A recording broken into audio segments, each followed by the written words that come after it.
Inside the Birds is back. What's going on, everybody? It's Geoff Mosher and Adam Caplan doing what we do in the middle of the week. We've got our tape breakdown of an Eagles win. This is the first time, Adam, that you and I are going to go talk about what our sources have told us, and it's not going to sound like the same drum beating over and over again or the death march. It's gonna be I know. stuff. It's true. It's actually, in fact, the last time they won was against Dallas. We did a rip job on the offensive scheme. I know, yeah. And I don't want to give too much away here. Just to say that I'm going to be very strong in my praise of the coaches would be an understatement of offense. When I talk to certain people who do advance on the Eagles, because I couldn't get everyone because some of the teams are not playing the Eagles anymore. But I found two guys who I was very surprised with complimentary, but because some of these guys that play in the league, they know what they're looking at, and you can't fool these guys. And it was positive, so that was a good thing. Well, I would imagine so, and that is a good thing. I tell you, talk about having strong opinions.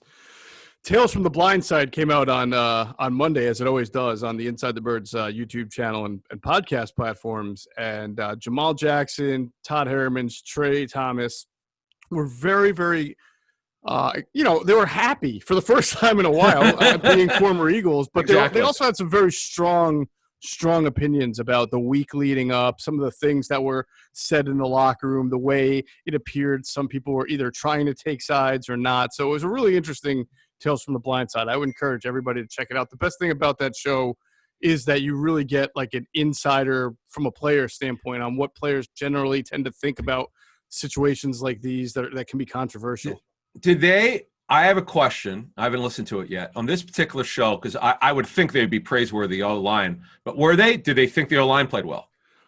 You'll have to listen. No, they had some good word for the offensive line. Yeah. Good, because I don't want to give away the lead here, so I just was curious what they thought. It's this is going to be a fun show today. This is going to be fun. It will be. A reminder, as we mentioned, you can check out the Inside the Birds TV on our YouTube channel. We've had interviews with Greg Cosell talking about Jalen Hurts, his evaluations. We've talked with Kevin Nagandi, Joe Banner, and then we'll have an interesting interview, of course, this week as well. Looking forward to that.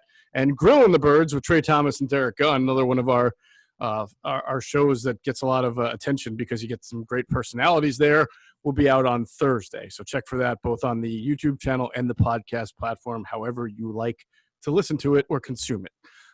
Let's talk real quick before we do any tape breakdown stuff, Adam, about some of this stuff is actually more newsworthy, and unfortunately, it's not good news. The Eagles have lost some players.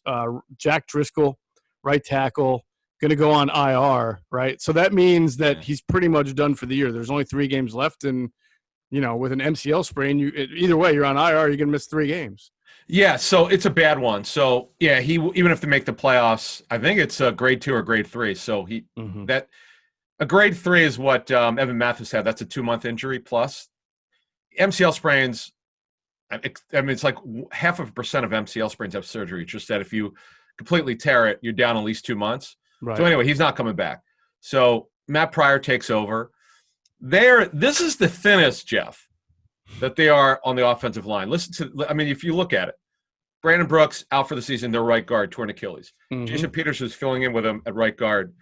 He elected to have toe surgery. He's done. Andre Dillard, who was supposed to be their left tackle, he's out for the season with torn biceps. Lane Johnson had his second ankle surgery. He's done until the spring. So 1, 2, 3, 4, now 5 offensive linemen they've lost, and probably Jack Driscoll was such a good story of development. You first put it on our show that you were hearing how much Jeff Stoutland liked him. And you wouldn't call him a great athlete, but he's a better athlete than, let's say, Matt Pryor. Matt Pryor's just a massive guy. Yeah. And the word internally is Matt Pryor's really good at right tackle. Like, when I say really good, let me back up. Yeah. That's his best position. Yeah, I better be careful with that one. Right. Yeah, that's not true. He's not really good at anything, but he's got some ability to play right tackle at an acceptable level. So that's it. Right now, Brett Toth, technically. That's your top backup, right? Yes. Now, in game, the only positive, no, it's not a positive if they got hurt, but Pryor could play right or left tackle, and Mailata could play right or left tackle. So it's not the end of the world, but it would suck if one of them got hurt. They're in major trouble. Major trouble. Yeah, so if one of them got hurt, you're right. You still have to bring one in, and that would have to be Toth, who I would think can only play right tackle. I don't think Toth can play left, right? Because I don't think he's practiced there. I don't remember. So you would theoretically have Toth at right tackle and then have to put Matt Pryor at left tackle, which was the disaster of training camp for about 2 days there. So the only person that would be happy to see that would be Josh Sweat. And then Josh would realize that he's not playing any games against him anymore, so it doesn't really matter. So, look, they've got major issues now. They cannot afford one injury, not one. No, they really can't. Oh, and the top backup interior guy's Luke Juriga, I guess, right? Yeah, that was my next question for you. Who would be the top interior? And it would be Luke Juriga, another undrafted free agent. I guess. That's right, because Sua Opeta is on IR, correct? Yeah, he had back surgery or was having back surgery. Yeah, so he's like on the real IR, like you're done IR. Yeah. Now the Eagles signed an offensive tackle onto their 53. He's Kurzbacher. He went to Alabama. I asked. He's more of a guard center. Okay. He played center his final year at Alabama. Actually, I don't know if he's a finalist for the Outland or one of those offensive line award shows or whatever. But he's not the biggest guy. No, he's not long. He's only like 6'4". Right. Maybe he was cross-trained at right tackle, but he's better off at center or guard. Mm-hmm. They got problems. I don't know why they don't listen. They're a game and a half back at first place. Highly unlikely they'll make the play. Obviously, the only way they get in would win a division. Yeah. But it's not out of the question. Why don't you sign a veteran? What is the problem? Yeah. Maybe I don't know. Maybe they fear that the last time they did that, it wound up being Jamon Brown giving up, like 5 sacks by himself. But no, you're right. You can't stop trying. You gotta go out there and look. I know. Yeah. Maybe they will. So maybe they will. We'll see. Yeah, I have to look at their workout list. But anyway, he's not available this week anyway because he's got to go through the 6-day acclimation period. Right. Which means he wouldn't even if he would be available. It means he wouldn't have any practice time. So you can't have him available. You just can't play him. So right. Well, yeah. Here is an interesting one though. The Eagles, as part of their protected players, did protect this week on the practice squad offensive tackle Prince Tega Wanogo, who is their 6th-round rookie. Now, we talked about how, he had to overcome the injury from earlier in the year, like February, I think. Yeah, what's that? He's got a rod in his leg.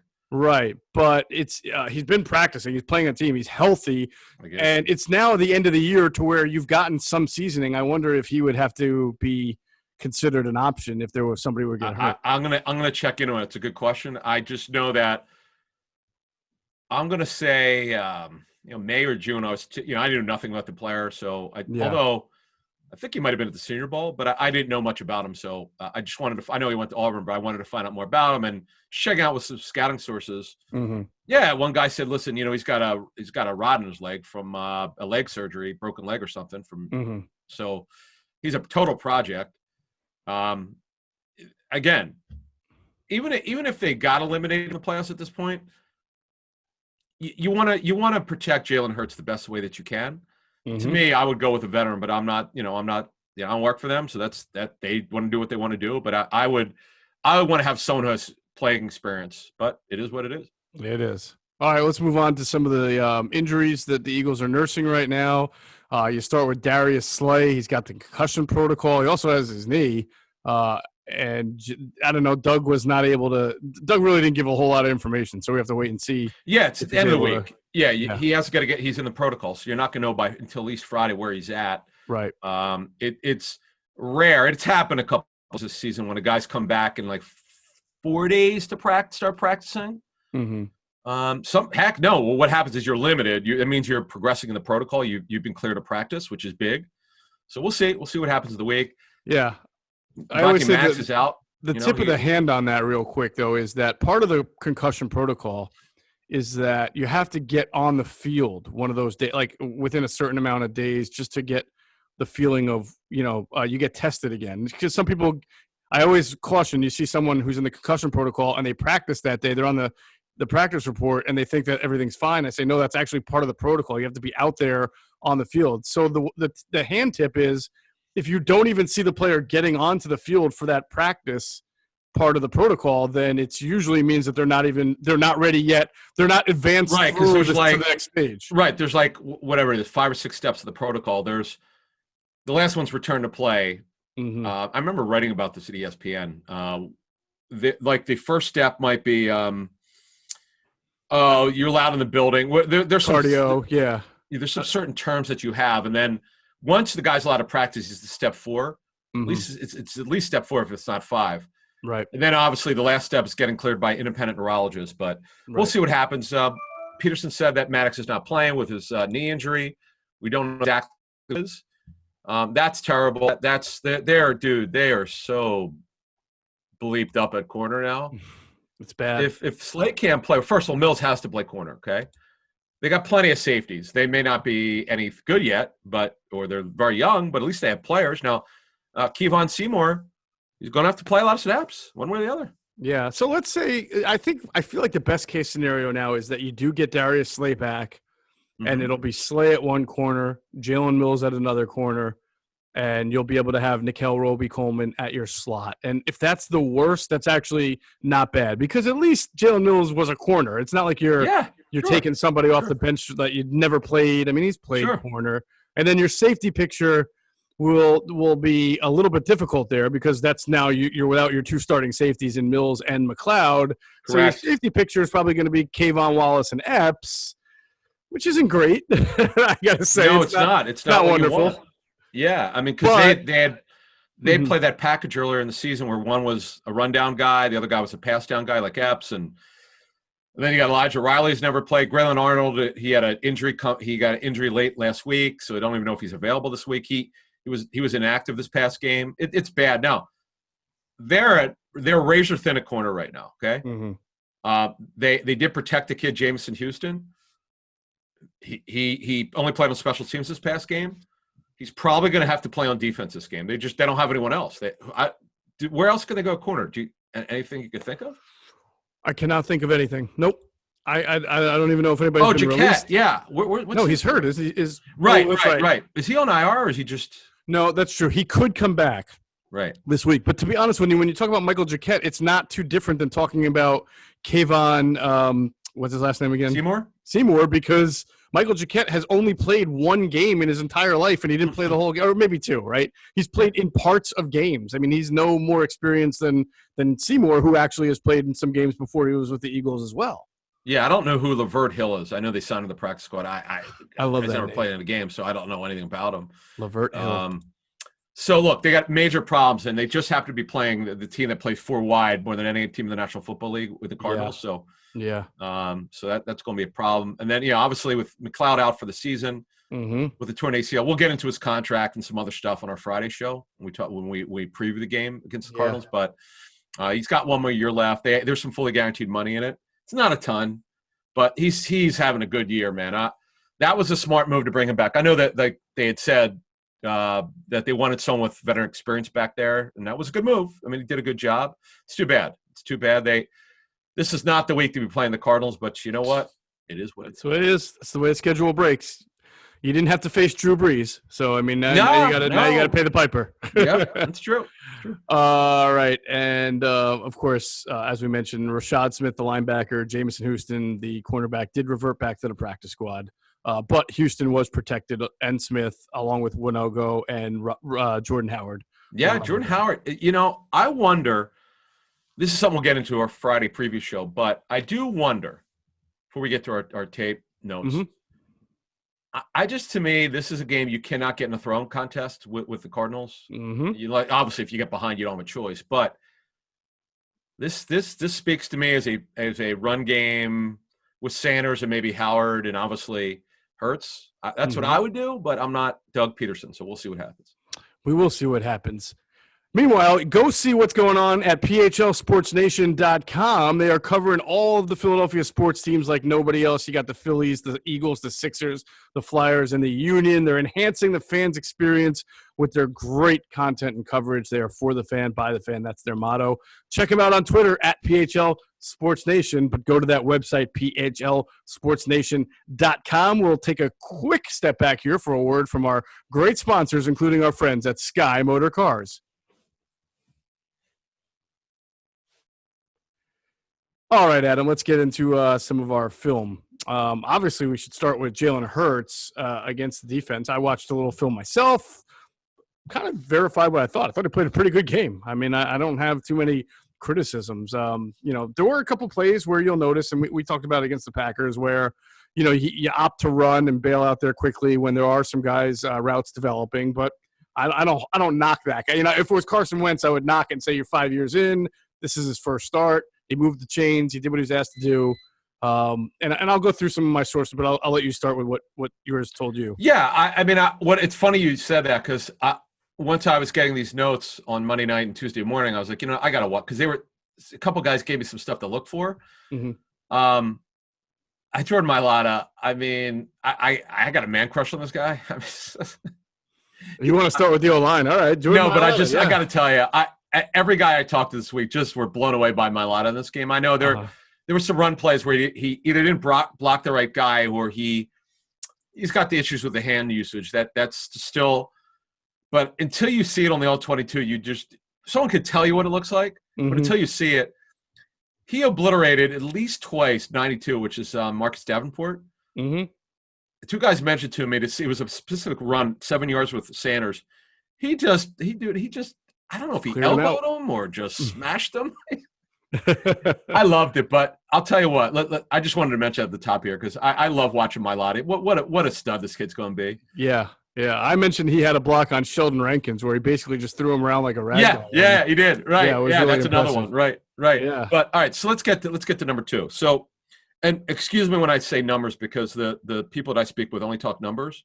They talk jersey numbers, and once in a while they'll say Hurts because it's the quarterback. Sure. But he was so poised, and this is the difference between Jalen Hurts now and Carson Wentz, who couldn't see the field clearly. There was a play with Boston Scott, like a 9-yard. It was a swing pass, maybe. He had guys coming at him. He looked to the left. He didn't see anything. He didn't see anything right in front of him. And he turned to his right, and he dumped it off. 9-yard gain. Mm-hmm. Carson Wentz would have either gotten sacked. This is based on the way Carson was playing. Right. You either get sacked or throw it away, because he wouldn't see the field clearly. Right. We're talking about a rookie, by the way. Okay, number 2, Jalen Hurts, who's seen it better. Now, this is only one game, and we're only going to talk about one game here. Okay, we don't know what's going to happen next week against the Cardinals. We can't project the way Hurts will play the rest of the season. We can only go by this game. He saw the field well. I get that they blocked well for him. They were phenomenal for most of the game. I'm still blown away by how well they blocked. But he did a good job of processing, as I mentioned on our Monday morning show, and the tape backed it up from the people I spoke with.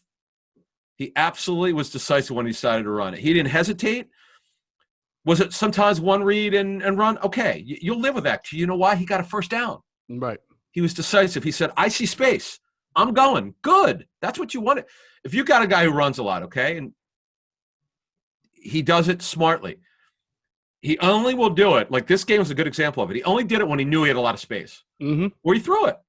Right. I don't think he took too many hits. For you, to your point, I don't think he ran into traffic or anything like that. Right. Yeah. Right. Right. No. He was really decisive, and his reads were good. The protection was, for the most part, phenomenal. Mailata had one of the plays, and I did watch it because the guy gave me the time, the parts of the game. So it was in the first half. There was a play, for whatever reason, he decided, I don't know if he thought there was a combo block.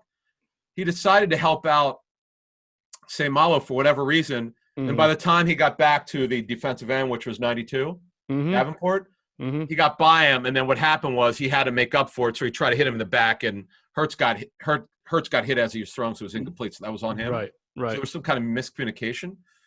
But for the most part, they were phenomenal. In fact, there were some plays, and you'll watch, and this is really good by both the Hurts and the O-line.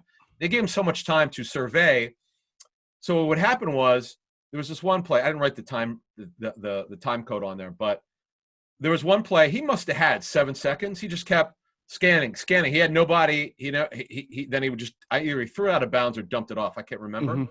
But boy, I am stunned. I don't know about you, but I'm stunned at how much time they gave him. I cannot believe how well their offensive line blocked against A D-line, you want to know why they won 9 in a row prior to this game? Because their D-line's been phenomenal. Yeah, they didn't blitz a whole lot, the Saints. I mean, they threw some blitzes, but they didn't blitz a whole lot. They spied a little bit, I was told. And that's another thing I forgot to ask, but just in my own watching, I noticed that they didn't have a singular person that you would say was the spy, but they found ways to have coverages where there was somebody roaming the field, not always the same person.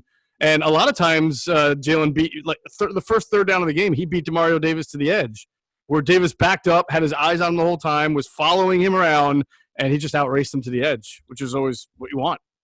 Yes, and here's some more notes. So they did a bleep load of RPO and zone read. Yes, most college concepts that Doug Pederson has ever run, it's not even close. It was almost a college game. A lot of mesh concepts. They bring up yes, and I didn't chart it, but one of the guys said to me, easily out of the first 20 plays, 10 had pre-snap motion, ghost motion, reverse orbit motion with Watkins, maybe. No. Yeah, Quez. That's right. That flip. Yeah. Remember they did a little flip to him, which was a 4-yard pass. Yes, a 3-yard. Yes. But there was another one. There was another one where he was wide open actually, and Jalen didn't see him, but he went in motion, and then he was up on the sideline. It would have been nice. Okay. But yeah, okay. He did a reverse orbit motion. Watkins did. He didn't get the ball. They just did a reverse orbit motion, and I know we saw this out on social media. Why the hell weren't they doing this with Wentz? Well, you're running a completely different offense right now. Okay, that's the first thing. Now, could they have done half of this stuff? Yes. They could have done. Maybe the quarterback doesn't love it though. We don't know. That's a great point, and I don't know if Wentz doesn't like it. But you know what? You need it. I don't know. I'm frustrated with his staff, but they did a phenomenal job here, so I'm going to give them credit. Yeah. At some point, you're right. Like the idea of the adult in the room needs to be addressed here. Like, if this is the issue, then Doug's either got to say, "I'm the head coach, you're doing it," or Carson's got to lighten up a little bit and say, "You know what? You want to just continue to be terrible quarterback?" Like everybody's got to mature here. I think you're onto something. I do believe you're onto something with that. I don't have anything completely concrete. But there's just I don't understand it. How everyone has been saying it. Everyone you and I have talked to this season has said the same thing. They don't do anything to give the defense confusion until this game. Right. Until this game. I love those mesh concepts, by the way. That is something that Doug did a lot of in the past, and I'd have to go look back 17. And think maybe 18. Only with Nick Foles, so that invites the same kind of argument to be made. But those are really good plays. By the way, Nick could really only – it's funny you mentioned that. Nick could only play in shotgun is the word I'd heard. He can't really function very well under center. By the way, I think almost if I didn't count them and no one told me this, but I'm guessing most, if not every snap was in shotgun. Okay, here's a great line. The foundation of the run game did not start with Sanders. It started with Hurts, one guy said. He said everything they did was based on the Saints not knowing which way to go sometimes. They had them out of sorts, and it's not like they didn't know what was coming. They knew. Yeah, that's surprising to me. They were going to run a lot of Oklahoma's concepts to make Hurts comfortable, which is great coaching. I give Pederson credit, and I'm assuming, don't know, so I'm going to ask. I just want to know by Friday, but I'm assuming that Briner, obviously Scangarello, because he's part of it every week. Scangarello, obviously Press Taylor, Pederson. I don't know about Morningweg. I have no idea, but this was about as college concepts of a game they've ever run. Yeah, and the one guy gave me that. When I only watched a lot of the first half and a little bit of the third. All right, it was beautiful to watch, man. Great job, and Hurts was so to finish off Hurts here from what I'd heard. Poised, confident, was decisive in what he wanted to do. I don't know what else to say. I mean, it was just a solid game on his 30 attempts. Here's another thing. Very few inaccurate passes. He had one where his feet were not set correctly and the ball dove. It was to a tight end. I don't remember who was. Yeah, I know exactly which player you're talking about. And I'm glad you brought that up because I feel like I've seen this kind of box score scouting out there that says that, he was 17 from 30. His passing wasn't that good or accurate in the second half. He threw the ball away, which is something we asked Carson to do quite often. He must have had 5 or 6 times where he just threw the ball away and lived to see another down. So, yeah, that's an incompletion, but it's not an inaccurate pass. I thought when he was in the pocket, he made nice, accurate passes. Excellent point. I bring up that one to Greg Ward. And it wasn't a difficult one, but the bottom line is they just get the fourth down sack and strip. New Orleans was trying to come back in the game. It was 17-14. Sweat gets the sack strip. The ball goes back to Jalen Hurts. His first or second pass was a throw to Ward over the middle for 14 points, then the Rager reverse. And, it just got them going. And by the way, also should bring this up, Hurts, when they did blitz, was ready for it. And he, so far, in a very limited span, has looked like he has a good read on what to do when they're going to blitz him. Remember, they blitzed him. The Packers blitzed him on that throw to Rager down the left sideline. Beautiful throw, 34-yard gain. And then the Alshon Jeffrey touchdown was also on a blitz where he almost got hit, or maybe he did get hit. I forget. But that was a touchdown. And he seems very decisive in knowing what to do and where the one-on-one is going to be when the blitz is coming. Yeah, and a great job on the touchdown to Jeffrey. I mean, he looked down that gun barrel, and he didn't flinch, and that's what you got to do. Right. And the guy's screaming right at him, right at his face, and he had to get rid of it immediately.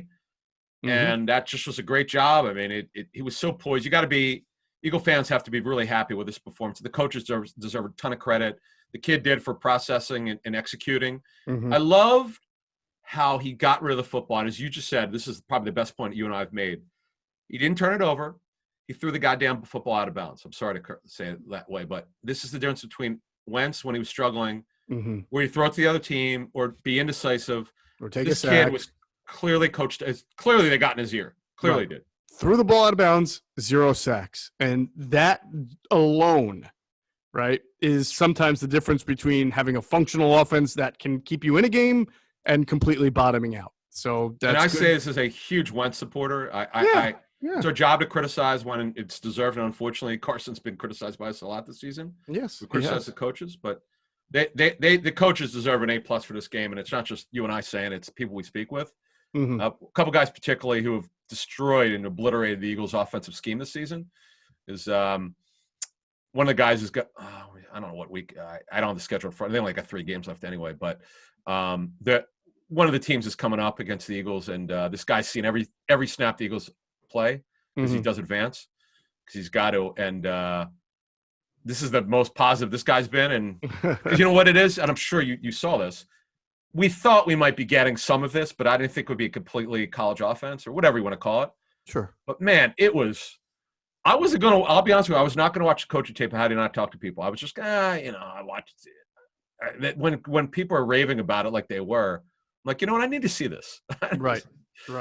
By the way, as we also talk about other areas of the offensive line, we talked about Mailata, but since you mentioned the college offense thing, the pulling of linemen, which is a staple of Doug's running game, but there were times where 2 linemen would pull, which is a little bit, as you call, more collegey or just a little bit more Shanahan-ish, if you want, right?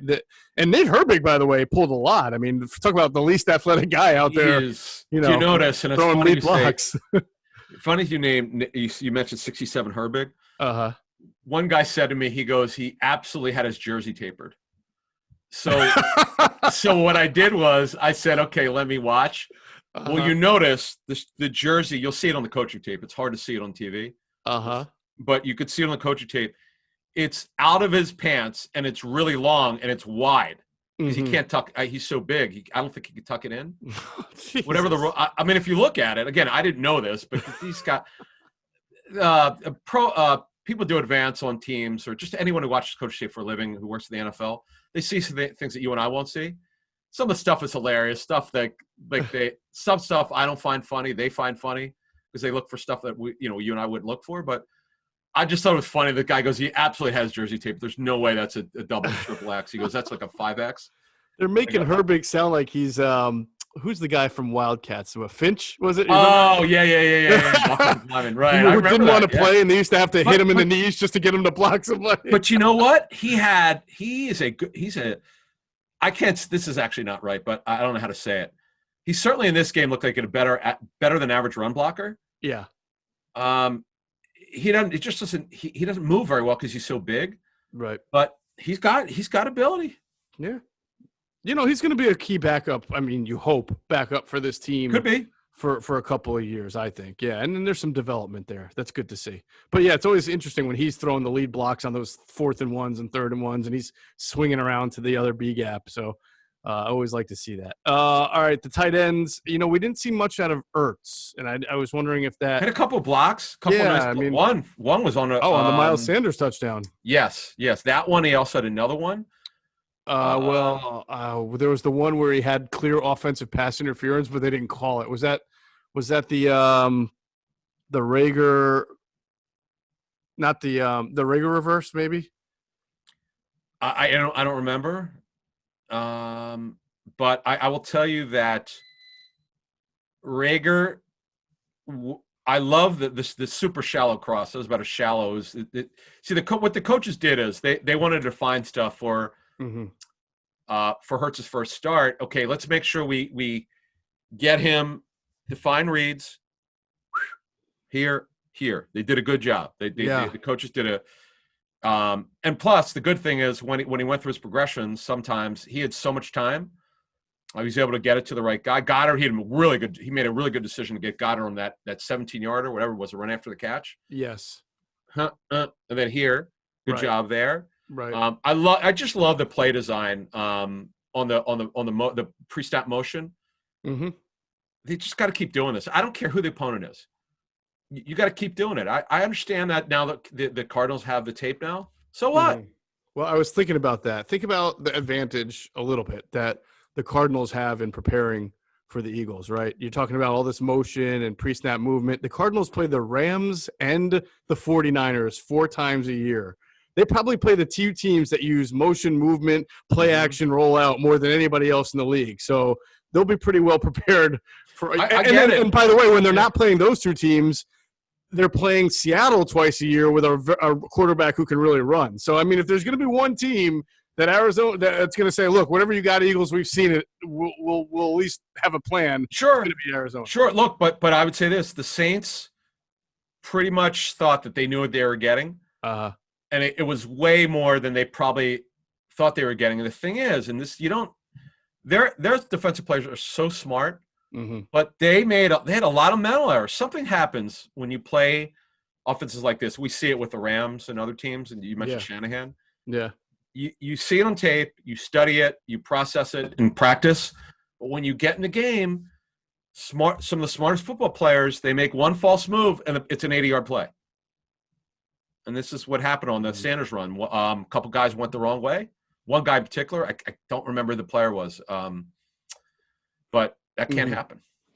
All right, download the top-rated DraftKings Sportsbook app now and use the promo code ITB to get all of your sign-up bonuses. That's promo code ITB to get all of your sign-up bonuses only from DraftKings Sportsbook. Let's finish off the offense here because we mentioned the tight ends. Goedert played, had some big catches there. I think I wonder if we'll see a more involvement from Ertz in the offense. You have to wonder a lot, by the way, just about. There are certain things that you came to expect with Carson Wentz as the quarterback. A tight end-driven offense, for a long time, Wentz to Ertz, things like that. Usually wide receivers were always spread around. Carson's never really had a guy he targeted 8, 9, or 10 times on the perimeter. But everything's off the table. You have a new quarterback now, and we don't really know what his tendencies are. So I'm wonder who may disappear and who may emerge in this offense, right, because of a different quarterback. It may be the same. I don't know, but everybody's got tendencies. Right. I don't think there was a intended pass target. Like, okay, Hurts is new to the Eagles. He's a rookie. Yeah. He came in with Rager. The word I'd heard is like they developed a good rapport in practice before Jalen ran with the ones. Okay. I don't. It's too early. But I would say Goedert was he led them in targets, I think, this game, and he also was involved when Jalen Hurts became the quarterback against Green Bay. For Wentz. Yeah. So that's a good thing, and Goedert's got great hands. So does Zach Ertz. So. That's a good question. I don't know. I just don't think our sample size is big enough. I just like that they're spreading around. I do like that. Yeah. Can you imagine the only one play where you say you wish Jalen had just had maybe where the accuracy or just timing came in is that deep over to Jalen Rager Oh yeah, right. Third. Oh, I mean, just missed it. he had Yeah. great. And do you notice in this game? I didn't. They rolled him out a bunch, or he did it on his own. But that play was designed. It was perfectly designed. Rager won, and he just. I'm going to say 3 inches. 4 inches off. Yeah. Great design and just timing. No, here's another thing which I forgot to mention before we move to defense. Sanders got 5 targets, 4 of them were caught. Right. It's good. Yeah, it is very good.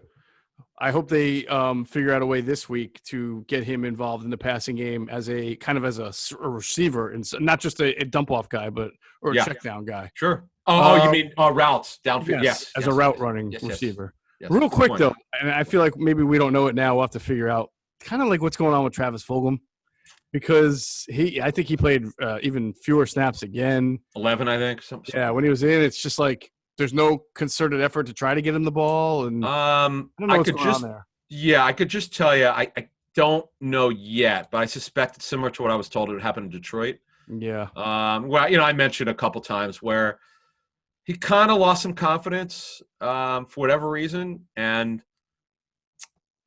they decided that they were no longer to develop him. And when he was cut by Detroit twice, Green Bay once, he's lost his role with the Eagles. He has no role anymore.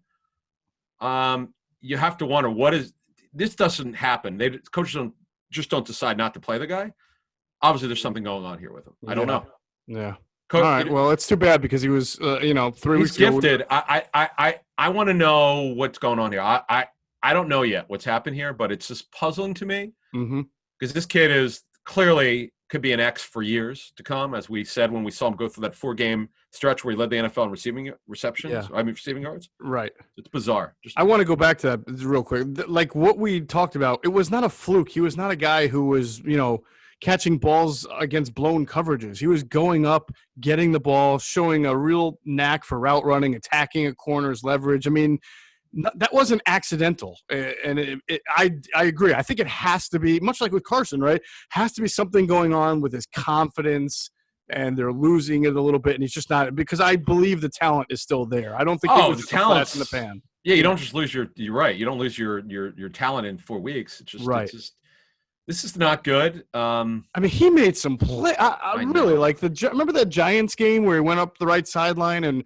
I could see in the middle of the air, he spins and catches the ball, does a 180, lands, breaks a tackle, goes for 30 yards. I'm like, that doesn't just go away. Exactly. The Pittsburgh game is a perfect example of it, where he absolutely dominated the best defense at that point. They were the best defense in the National Football League. Yeah. It's had a lot of injuries since then, but I don't know, man. A weird season. We'll get it, but I just know in Detroit, they just didn't want him anymore. Wow.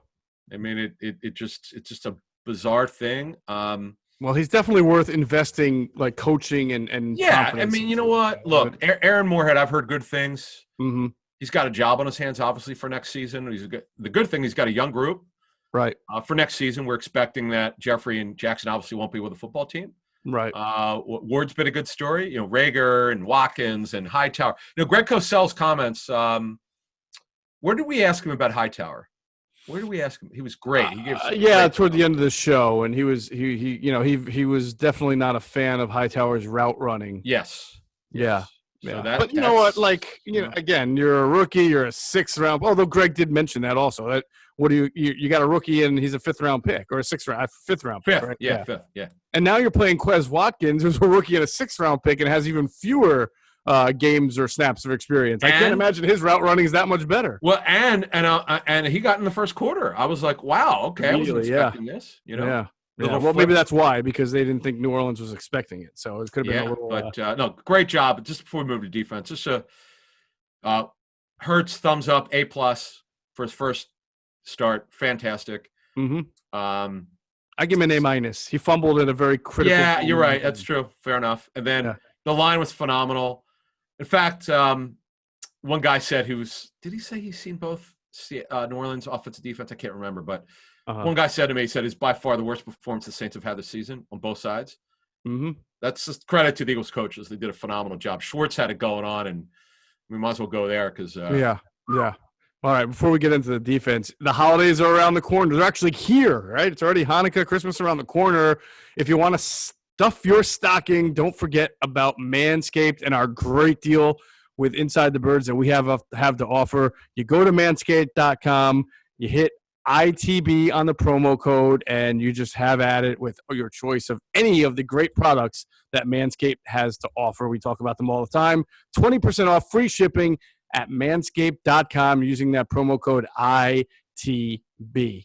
All right, let us go to the defense. It was a good defensive game, which I predicted. I had a feeling that they would show up. So defensive line dominated, Adam. I think that's the story of this defense. Oh, you and I had said that the defense, when they were not quite as good as they should be, needs to get better, more urgency. And there would be a time they're going to have to carry the football team. Well, you know what? The last few weeks, particularly this game, not only was it their best game of the season, I'm sure there have been better defensive line performances around the National Football League, but this particular game for this defense, I'm going to give you the numbers. 93 Hargrave. Yeah. Phenomenal. Yep. Okay. Now this counts as this is not part of the defensive line. 49 was one of the best defensive players on the field. It's amazing. Alex Singleton being one of the best. This has been a hell of a find for them. We need to find out who found him. Mm-hmm. It typically pro personnel, because that's part of the CFL is part of their job. So kudos to whoever found him. He is an absolute demon. This game, he was everywhere. But let's get back to Hargrave since we're on the D-line. Yeah. He gets low, leverage, explosion, lower body. I'm looking at my notes here. Better hand usage. He had a really nice second effort sack. His second sack came on and he one-armed Andrews Pete to the ground after driving back 5 yards. Sean Payton, his Monday press conference is not happy with 75 Pete. I was curious. I hadn't seen it. But yeah, I got their quotes and I was laughing. Yeah. I was like, I wanted to know what he was talking about, and now I know. That it was told to me what happened. Yeah. He got Pete moving back. That's not when you move players, when they take when O-linemen take false steps, you've won. Yeah. Well, I'll tell you this: when you move a guy back 5 yards, that's when you start moving him back into the quarterback, and that's when you get into a lot. Fletcher Cox is the king of doing that, moving a guy right into the quarterback. Yeah. Right. He had a couple plays where he lifted the guy up. Yeah. Sweat wasn't just those 2 sacks or whatever the heck he had. Right. Disruptive against the run. Mm-hmm. Did a good job there. 25 snaps. Singleton was tremendous. He had 2 or 3 plays. He's not perfect. Look, he would probably be on a Super Bowl team a good 4th linebacker. Mm-hmm. But he's by far the best linebacker they have. It's not even close. Yeah. I'm starting to maybe even think that even on a good team, he could be like a good 3rd linebacker. Might be, but we'll see. He's got to be. I mean, he is pretty new. I know he was on team last year, but he didn't play until the end of the year. Yeah, I mean, they have a specific body type they sign. We know they're generally small players, so right. He did a good job. Duke Riley had some really good plays in this game. He's getting better. Yeah. Did 54 get any notice from your scout? Sean Bradley played a little bit. Who 54? Oh, Sean Bradley. Yeah, he had a couple plays where early. I didn't write down the part of the game. Yes, he showed up in the game. 54 Bradley. I mean, Jim noted that one of those sacks was a coverage sack. I think it was Hargrave's second sack, was because I said it was a second effort sack. Mm-hmm. And Taysom had to hold on to the ball, and I think he was trying to look over the middle, maybe for Trey Clark. I forget for who, but Sean Bradley, I believe that was the play. Sean Bradley had some pretty good coverage there. And they made Taysom Hill indecisive for like the first 3 quarters. Yeah. 2.5 quarters. That's why I said he put up a lot of empty yards. He did not play anywhere even remotely close to where his numbers ended up. He's a wacky I said we talked about this in the last pod. He does this weird crouch thing right before he's about to throw. I'm not sure. He gets low. Right. He gets low. They made him uncomfortable. You got to give. The thing is, they didn't. Their front 4 was so good. I don't know what their blitz percentage was. I would assume it was low. They didn't need a blitz because they got humped. Do you know how good the Saints' offensive line is? I mean, their line, if it's not the best, because they're really young, other than the left tackle Armstead. Yeah. I mean, Ramczyk. And Pete is generally a good guard. I mean, he is. Oh, he was good wins for Hargrave. Yeah, he was drafted as a tackle, moved to guard. Eric McCoy's a really good find for them, 78. Yeah. They just did I mean, they swapped out right guards at half. Right, they put Ruiz, their rookie from Michigan, in for the kid. Yeah, I think started. Easton got a concussion, if I'm not mistaken. Oh, is that what happened? He might have got okay. hurt, but yeah, Ruiz is the first round pick out of Michigan. But right, look, this is Hargrave. And again, I think we all learned, for the people who are criticizing Eagles for Hargrave, we did learn. And I was wondering, like most people, first 3 or 4 games, okay, I know the guy was hurt, but he ain't doing anything. When you switch defenses, when you miss all training camp, you got to give the guy the first half of the season to get acclimated. Just, I mean, it's not what you want, but you gotta.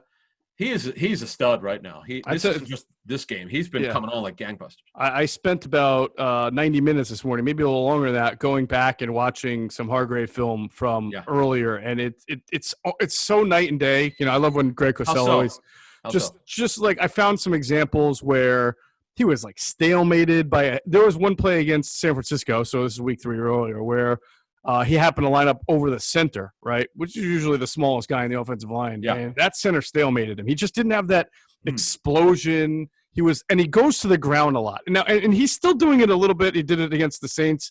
You want your defensive lineman to not get to the ground. Sometimes it's going to happen. You get tripped up or leg whipped. I'm not talking about that. But earlier in the season, I watched him against San Francisco. I watched him against Dallas. I watched him against the Giants, and then Baltimore and Pittsburgh. And there were times where he would just going to the ground.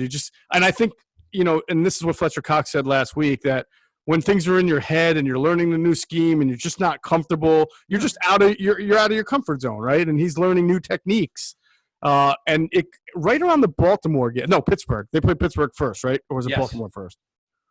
I think it was Pittsburgh. It was Pittsburgh first. Okay. I felt that's when he started to turn the corner, as far as at least getting some explosion, getting some good rushes in there, moving the guard around that he was lined up against. And then Baltimore, I thought he had a good game. And then ever since then, it's gotten better and better. And now he's finishing. Now, he had 2 sacks against the Saints. I feel like he's starting to really put it all together, and it's a very good sign for the future. And it wasn't. Sometimes we get sacks are just a result of individual plays. Right. Sometimes we get lost in that, and it's like, kind of, what does he do in the rest of the plays? Mm-hmm. Relentless, hand usage really good. He's got good quick for a guy his size.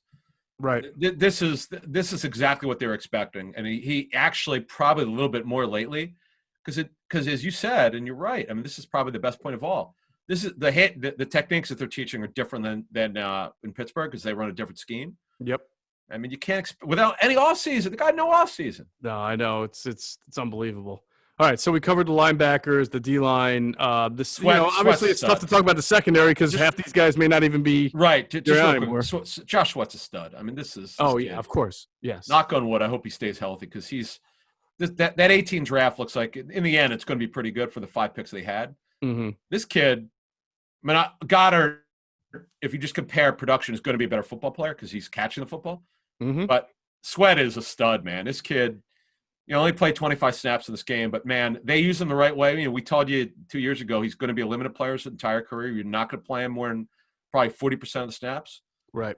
And this is a great find for them. And kudos to their medical staff for having the correct grade on him. Because I'm telling you, a lot of teams I spoke with before that draft said, no way. Yeah. We were told we can't draft him. I mean, I think that some people said if he had never had the injuries, he could have been a second-round pick. Oh, number 1 recruited player out of high school. Yeah, I remember that. Yeah, and then he never – even the scheme that he played in Florida State was not like Jim Schwartz's scheme where you're constantly going at the quarterback. So they felt that would be good for him too. Can't teach length, my man. No, he's got that great length. Right. All right, so that would be that's our – well, let's real quick on the secondary. I mean I felt like it's good they didn't get beat over the top while Slay was in the game. I don't think that you saw anything like the prior 2 weeks against Adams and who was it from the Seattle Metcalf. Yeah, sure. Right. They were much more in control of what was going on out there. Yeah, and by the way, I know Kamara had a big game. He had led them in targets. They did not get destroyed like he's destroyed other teams. Yet another part of Alex Singleton's game, tackled well. For the most part, he tackled really well because he was on Kamara at times. They lost Traquan Smith for that 31-yarder. They just didn't cover him. Right. And the Sanders won the touchdown. He almost had 2. Knocked the ball down. They were there. They just didn't knock it down. And Cook got him. for a 20-yard touchdown. I mean, they won on that flurry to get back in the game, but and obviously Hurts hurt them on that fumble. But other than that, it was pretty much a dominant game by their defense, particularly the front four. You know, I was trying to think of a good comp from the past for Alvin Kamara, because the one thing that stands out to me about this kid, he is special, is that he runs really hard. He very rarely goes out on the first tackle. Okay, so you see a lot of running backs that are like that are power running backs. Not small, that's why. Right. He's a big guy, but he catches so many passes, and when he catches the passes, he's still tough. He gets upfield, but even if you get a guy on him or two, he can break out of it. And like all your life, you see the guys who catch passes a lot, and they're usually fast, but they don't break a lot of tackles. So maybe they juke out of it, but they don't just run through it. He's got some unbelievable abilities, man. Like he's like, he reminds me of like Bo Jackson a little bit with that hard running style, but he can catch the ball and do everything. He's crazy, man. He's special. He's what a great pick. What's he, number 41? Yeah, he was a third round. C, right? Yeah. They did a good job on Thomas caught all 8 of his targets, but he's not a fast guy. But although Greg Cosell told us on our show on Sunday that the one thing he does is, though, he's fast out his breaks. In a short area, he gets open quickly. Yep. But they kept him in front of him. They did overall, again, not much else to add from on my end here. They just did the coaches did a great job of putting together a scheme. Obviously, Schwartz did when they were disciplined.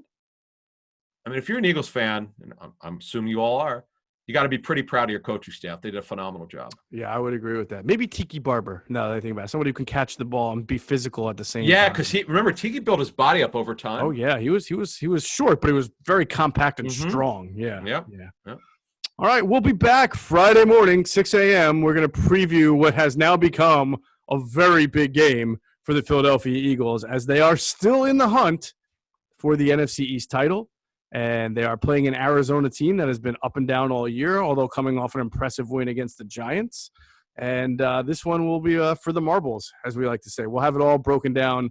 And then, of course, we'll do it again Sunday morning at 10 a.m. That's our new official permanent starting time for the Inside the Birds pregame live presented by DraftKings. And it'll be myself, Adam, along with Greg Cosell and Trey Thomas as usual. And you can check that out on all the Inside the Birds platforms, our Facebook, our YouTube page, and, of course, on Twitter at Inside Birds. That will do it for this edition of Inside the Birds, the leading podcast in Eagles Intel. Thanks to our producer, Hunter Brody. You can check him out on YouTube with his channel. It's called Sports Talk with Broads. Check out his Twitter account at Broads81. And as always, we thank you for flying with us inside the Birds.